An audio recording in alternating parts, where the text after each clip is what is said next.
Hello मेरे प्यारे बच्चों, क्या हाल चाल। बढ़िया सा। उम्मीद है बच्चों आप सब लोग बहुत अच्छे होंगे और आशा करता हूं बच्चों आप सब लोग की पढ़ाई भी बहुत अच्छी चल रही होगी। मेरे प्यारे बब्बर शेर और शेरनियों, आप सभी का एक बार हम फिर से स्वागत और अभिनंदन करते हैं आपके अपने यूट्यूब चैनल पवन सर यूनिक में। आज बच्चों हम आपको बात करने वाले हैं क्लास 12 हिंदी के एक इम्पॉर्टेंट क्लास की, जो 24 फरवरी 2025 का पेपर होने जा रहा है बच्चों। वहां का आपको हम बताएंगे गद्यांश और पद्यांश बच्चों। यही गद्यांश और पद्यांश से बच्चों आपके पेपर में आएगा बिल्कुल 100% बच्चों। और आपको ये भी बताने वाले हैं बच्चों, आपको गद्यांश को कैसे लिखा जाए और पद्यांश को उनके उत्तर को कैसे लिखा जाता है। ठीक है, तो यही आज आपकी क्लास में बताने वाला हूं बच्चों।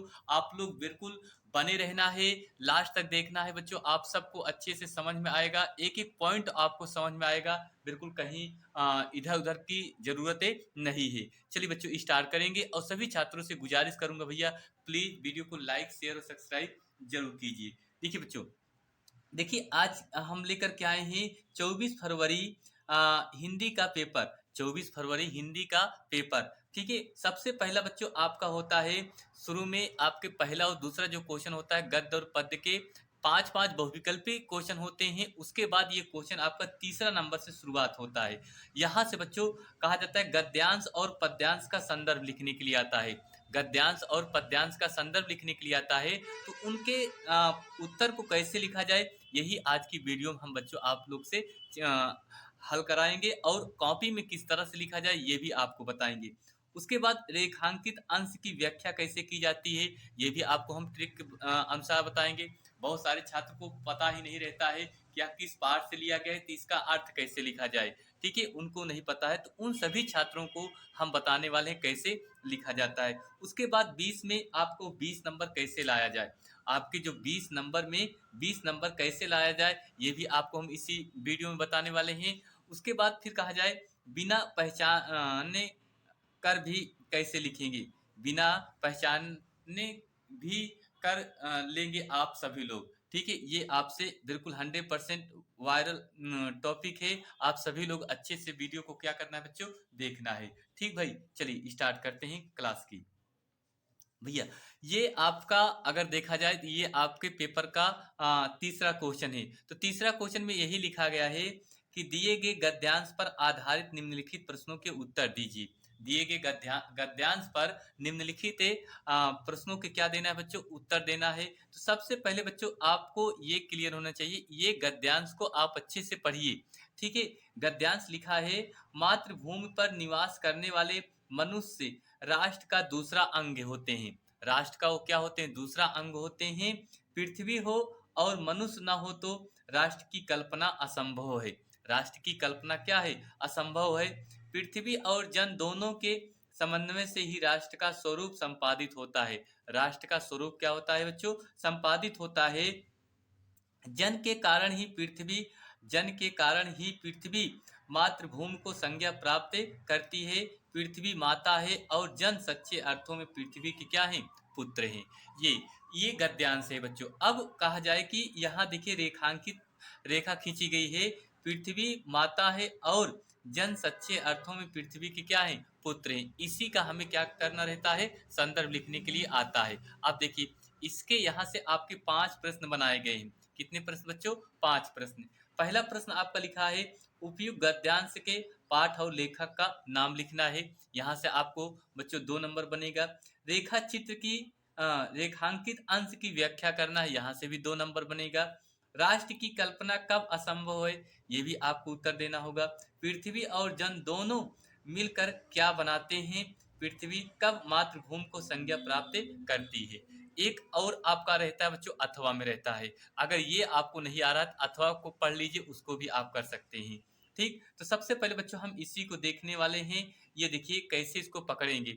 हमने आपको बच्चों ये बताया कि अगर ये कहा जाए कि मातृभूमि जैसे मिल जाए, क्या मिल जाए बच्चों, मातृभूमि मिल जाए या माता मिल जाए या पृथ्वी मिल जाए, इसका मतलब यह होता है कि यह राष्ट्र के स्वरूप नामक पाठ से लिया गया है।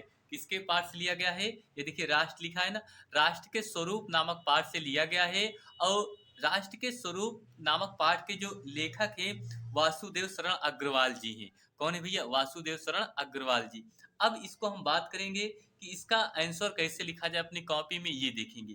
ठीक, देखिए भैया, उपयुक्त गद्यांश के पाठ और लेखक का नाम लिखना है। यहाँ आपको संदर्भ नहीं बल्कि ऐसे ही लिखना है। चलिए बच्चों, अब देखेंगे। अब यहाँ पर करना क्या है, दोनों तरफ आप पहले पटरी से क्या करेंगे बच्चों, लाइन खींचेंगे। क्या खींचेंगे? लाइन खींचेंगे और बीच में यहाँ डालेंगे प्रश्न उत्तर नंबर 3 का पहला। चूंकि काखा में रहता है, आप नंबर कुछ भी डाल सकते हैं। उसके बाद देखिए, ये आपका संकेत में क्या लिखना होगा, मातृभूमि पर निवास करने वाले। उसके बाद लास्ट में लिखा है पृथ्वी के पुत्र हैं। यहाँ आपको लिखना होगा ये संकेत में, मातृभूमि पर निवास करने वाले डैश डैश करते हुए लास्ट में पृथ्वी के पुत्र हैं। इतना आपको बच्चों लिखना होगा। उसके बाद फिर नंबर 1 डालेंगे। क्या डालेंगे बच्चों? नंबर 1 पाठ का नाम लिखेंगे और लेखक का नाम। पाठ का नाम बिल्कुल आपको काली पेन से लिखना होगा, लेखक का नाम भी। तो पाठ का नाम आपका क्या है? राष्ट्र का स्वरूप। कौन से पाठ से है? राष्ट्र का स्वरूप नामक पाठ से लिया गया है। लेखक का नाम लिखेंगे वासुदेव शरण अग्रवाल जी। कौन है भैया?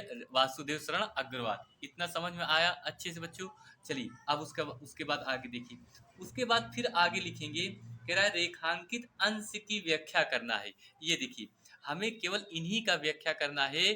पृथ्वी माता है और जन सच्चे अर्थों में पृथ्वी के क्या हैं? पुत्र हैं। तो इसका अर्थ यही होता है बच्चों, ये लिखेंगे। देखिए, रेखांकित अंश की व्याख्या क्या लिखेंगे, जिस प्रकार माता अपने पुत्रों को प्यार जिस प्रकार माता अपने पुत्रों को प्यार और दुलार करती है, प्यार और क्या करती है? दुलार करती है। ठीक उसी प्रकार, ठीक है, उसी प्रकार आ, उसी प्रकार पृथ्वी हमें बहुत कुछ सिखाती है। ठीक उसी प्रकार से पृथ्वी भी हमें बहुत कुछ क्या करती है? सिखाती सिखाती है और हमें बहुत कुछ प्रदान करती है। पृथ्वी हमें बहुत कुछ क्या करती है? प्रदान करती है। पृथ्वी हमें अन्न भी देती है। पृथ्वी कह सकते हैं बच्चों, पृथ्वी आ, हमें पृथ्वी हमें अन्न भी अन्न भी क्या है? देती है। पृथ्वी हमें अन्न भी देती है। बस इतना ही आपको लिखना है इसके संदर्भ में, वो कहा जाए व्याख्या में। समझ में आया बच्चों अच्छे से? अच्छा, उसके बाद फिर देखिए, अब देखिए तीसरा प्रश्न आपका क्या लिखा है।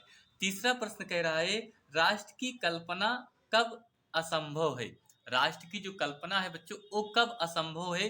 अब आप जरा इसको समझना है, राष्ट्र की कल्पना कब असंभव है। ये देखिए, यहाँ आप देखिए, जरा ध्यान समझिए। पृथ्वी हो और मनुष्य ना हो, कह रहा है कि पृथ्वी हो और मनुष्य ना हो तो राष्ट्र की कल्पना क्या है? असंभव है। मिल गया ना बच्चों? पृथ्वी हो और मनुष्य ना हो तो राष्ट्र की कल्पना क्या है? असंभव है। इसका आंसर देखिए, हम इस अपनी कॉपी में लिख देंगे। पृथ्वी हो, क्या हो बच्चों? पृथ्वी हो और मनुष्य ना हो तो राष्ट्र की कल्पना क्या है? असंभव है। बिल्कुल समझ में आ गया। उसके बाद अगला देखिए प्रश्न बच्चों। अगला प्रश्न कह रहा है, पृथ्वी और जन दोनों मिलकर क्या बनाते हैं? पृथ्वी और जन दोनों मिलकर के क्या बनाते हैं? तो इसका आंसर क्या लिखेंगे? आप देखिए, कह रहा है पृथ्वी और जन दोनों मिलकर क्या बनाते हैं। यहाँ देखिए लिखा है ना, पृथ्वी और जन दोनों के समन्वय से, पृथ्वी और जन दोनों के समन्वय से ही राष्ट्र का स्वरूप संपादित होता है।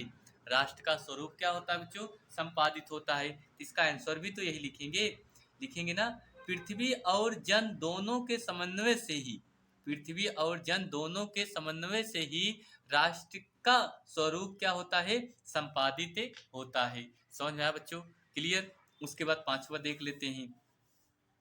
पांचवा प्रश्न आपसे कह रहा है, पृथ्वी कब मातृभूमि को संज्ञा प्राप्त करती है?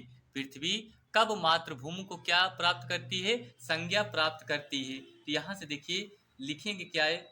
लिखेंगे जन के कारण ही पृथ्वी मातृभूमि को संज्ञा प्राप्त करती है। तो अपनी कॉपी में इसका आंसर क्या लिखेंगे बच्चों? कॉपी में आंसर यही लिखेंगे, ध्यान से देखना, नंबर 5 डालेंगे। लिखेंगे जन के कारण, क्या लिखेंगे बच्चों? जन के कारण, जन के कारण ही पृथ्वी पृथ्वी मातृभूमि को मातृभूमि को मातृभूमि को संज्ञा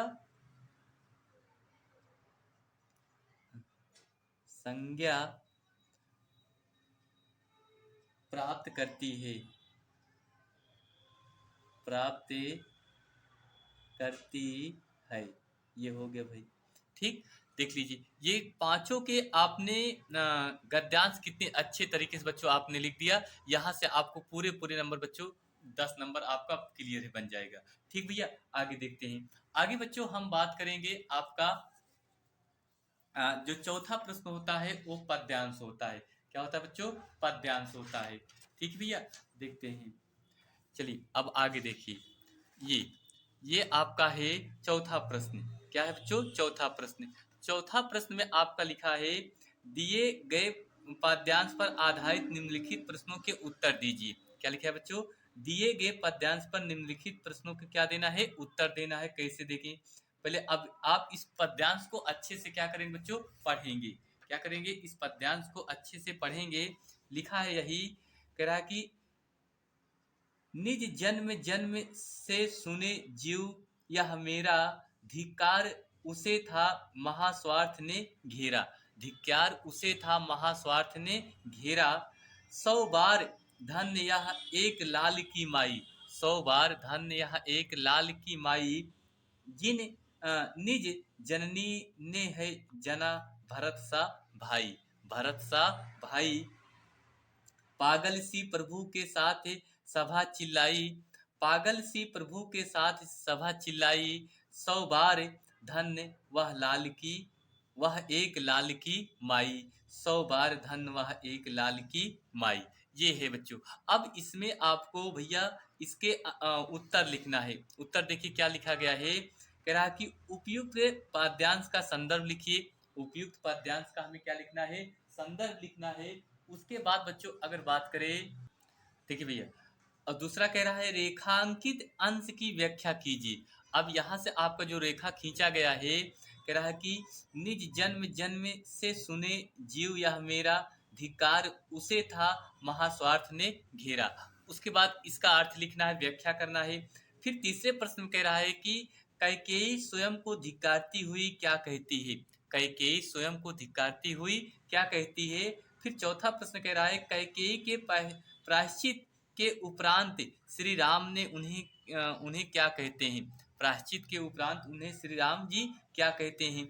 उसके बाद पांचवा प्रश्न है प्रभु राम के साथ कैकेयी के अपराध का अपमार्जन करती हुई सभा क्या चिल्ला उठी। ये आपके इसके उत्तर है। उसके बाद अगर बच्चों यहाँ से एक और आपका अथवा भी रहता है, ये भी आप कर सकते हैं। ठीक, तो इसी तरीके से आपको करना होता है। चलिए बच्चों, हम सबसे पहले इसका देखेंगे उपयुक्त पद्यांश का संदर्भ है। क्या लिखेंगे? संदर्भ। अब बच्चों संदर्भ की बात करें तो सबसे पहले अपनी कॉपी में जाएंगे, और कॉपी को बच्चों हमने आपको बताया भी था कि आप दोनों तरफ क्या करेंगे? लाइन खींचेंगे। उसके बाद यहाँ डालेंगे प्रश्नोत्तर नंबर। क्या डालेंगे बच्चों? प्रश्नोत्तर नंबर। लिखेंगे संकेत में निज जन्म जन्म एक लाल की माई, इतना लिखेंगे डैश करके। उसके बाद फिर यहाँ आप नंबर 1 डालेंगे। क्या डालेंगे बच्चों? नंबर 1 डालेंगे। तो नंबर 1 में क्या लिखेंगे? पद्यांश के शीर्षक का नाम लिखेंगे, या कौन से पाठ के शीर्षक से लिया गया है। तो इसका हम यहाँ पर ऐसे ही लिख सकते हैं, कैकेयी का अनुताप से लिया गया है। कहाँ से लिया गया है बच्चों? कैकेयी। ठीक है, कैकेयी का अनुताप। अनुताप, कैकेयी का अनुताप नामक पाठ से लिया गया है। लेखक की अगर बात करें, इसके लेखक है मैथिली शरण गुप्त जी हैं। कौन है भैया? मैथिली शरण गुप्त। ठीक, मैथिली मैथिली शरण मैथिली शरण गुप्त, ये इसके लेखक हैं। ठीक है, इतना आपको समझ में आया। इतना लिखने से बच्चों आपको 2 नंबर यहाँ से बन जाता है। फिर उसके बाद आपसे कह रहा है रेखांकित अंश की व्याख्या करना है। क्या करना है बच्चों? रेखांकित अंश की व्याख्या करना है। ये कह रहा है जिन जन्म जन्म से सुने जीव यह मेरा, धिक्कार उसे था महास्वार्थ ने घेरा। अब बच्चों अगर इसका हम अर्थ की बात करें तो आप इसको अर्थ में आप इस तरह से लिखेंगे, ध्यान से देखना बच्चों। हेडिंग बनाएंगे रेखांकित अंश की व्याख्या। क्या हेडिंग बनाएंगे बच्चों? रेखांकित अंश की व्याख्या। लिखेंगे प्रस्तुत पाद्यांश में माता कैकेयी, प्रस्तुत पाद्यांश में माता कैकेयी पश्चाचात करते हुए कहती है, पश्चाचात करते हुए कहती है, अब अपने जन्म जन्मांतर में, अब अपने जन्म जन्मांतर में मेरी इस आत्मा को यह सुनने के लिए विवश होना पड़ेगा।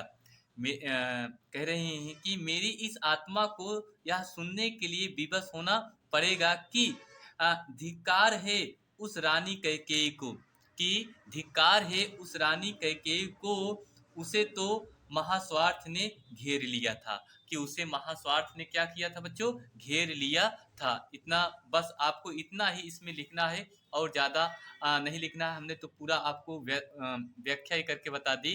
ठीक, उसके बाद फिर बच्चों अगर देखा जाए आगे लिखा है कि नंबर तीसरे में कैकेयी स्वयं को धिक्कारती हुई क्या कहती है, कैकेयी स्वयं को धिक्कारती हुई क्या कहती है, ये आपको इसका आंसर लिखना है। तो अब आप यहाँ से देखिए, कैकेयी स्वयं को धिक्कारती हुई यही कहती है ना कि उसे था महास्वार्थ ने घेरा, उस कैकेयी को महास्वार्थ ने क्या किया था? घेर लिया था, यही आपको लिखना है। उसके बाद फिर चौथे नंबर में लिखेंगे कैकेयी के पश्चात के उपरांत श्री राम ने उन्हें क्या कहा। अब थोड़ा सा यहाँ से बच्चों इसी अर्थ में आपको मिल जाएगा इसको लिखने के लिए। क्या लिखेंगे? लिखेंगे कि जिस कारण उसने अनुचित कार्य किया था, प्रभु राम कहते हैं कि उसने स्वयं के पुत्र ने त्याग दिया था, माता कैकेयी के इस पश्चात को देखकर प्रभु श्री रामचंद्र उन्हें निर्दोष बताते हुए कहते हैं कि वह एक पुत्र की माता सी माता है, माता 100 बार धन्य है। ये आपको इतना लिखना होगा। ठीक है, तो उसके बाद बच्चों उसके बाद ये लिखेंगे प्रभु राम के साथ कैकेयी के अपराध का अपमर्जन करते हुए सभा में क्या कहती है।